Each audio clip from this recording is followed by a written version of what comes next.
সরকারের পক্ষ থেকে নির্বাচন কেন্দ্রিক কোনো অনৈতিক চাপ এলে পদত্যাগ করবেন সাফ জানিয়ে দিলেন প্রধান নির্বাচন কমিশনার এএমএম নাসির উদ্দিন। রাজশাহীতে সাংবাদিকদের সাথে আলাপে তিনি জানিয়েছেন, নির্বাচনে জালিয়াতি ঠেকাতে সর্বোচ্চ প্রস্তুতি নিচ্ছে কমিশন। সংবিধানে পিআর পদ্ধতি নেই জানিয়ে সিইসি বলেছেন, এটি রাজনৈতিক ঐকমত্যের বিষয়। নির্বাচনে আওয়ামী লীগের অংশগ্রহণের প্রশ্নে আদালতের রায় আসা পর্যন্ত অপেক্ষা করতে হবে বলে জানান নাসির উদ্দিন।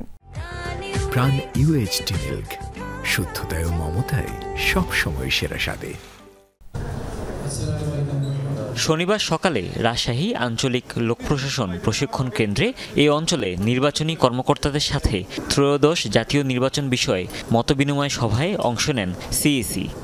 যদি সরকার চাইবে তার ওনার হুকুম মতো কাজ করতে, নাসিরউদ্দিন আমাকে চেয়ারে দেখবেন আপনার, সেই গ্যারান্টি আমি দিতে পারি। তার আগে মুখোমুখি হন সাংবাদিকদের, বলেন নির্বাচন সুষ্ঠু করতে কমিশন দৃঢ় প্রতিজ্ঞ।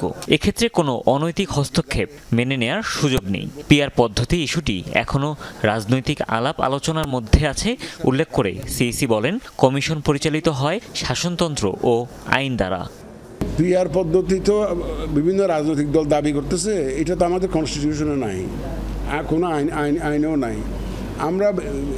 আমরা শাসনতন্ত্র এবং আইন দ্বারা গাইডেড, এর বাইরে আমরা যেতে পারি না। যদি এইরকম কোনো আইন হয়, পিআর পদ্ধতিতে হবে, ওই জন্য যখন আইন হয়, শাসনতন্ত্র যদি পরিবর্তন হয়, সেটা একটা ভিন্ন প্রসঙ্গ। সিইসি বলেন, আওয়ামী লীগের রাজনৈতিক কার্যক্রম নিষিদ্ধ করা হয়েছে। আদালতের রায় না আসা পর্যন্ত ভোটে তাদের অংশগ্রহণের বিষয়ে কিছু বলা যাবে না। আওয়ামী লীগের তো যে দলটার কথা আপনি বললেন, সেই দলটার তো রাজনৈতিক কর্মকাণ্ড নিষিদ্ধ, সুতরাং এবং বিচার সম্পন্ন না হওয়া পর্যন্ত, সুতরাং যে বিচার জন্য অপেক্ষা করতে হবে আমাদের। ফেব্রুয়ারির প্রথমার্ধে নির্বাচন অনুষ্ঠানে প্রধান উপদেষ্টার দপ্তরের চিঠি পাওয়ার পর প্রস্তুতি কার্যক্রম জোরদার করেছে ইসি। নির্বাচনে ভোট কেন্দ্র দখল চেষ্টাকারীদের হুঁশিয়ার করেন তিনি। একটা দুঃসংবাদ দিতে চাই, যারা ভোট কেন্দ্র দখল করার জন্য নিয়ত করে বসে আছেন, বাক্স দখল করার জন্য নিয়ত করে আছেন, তাদের স্বপ্নভঙ্গ হবে।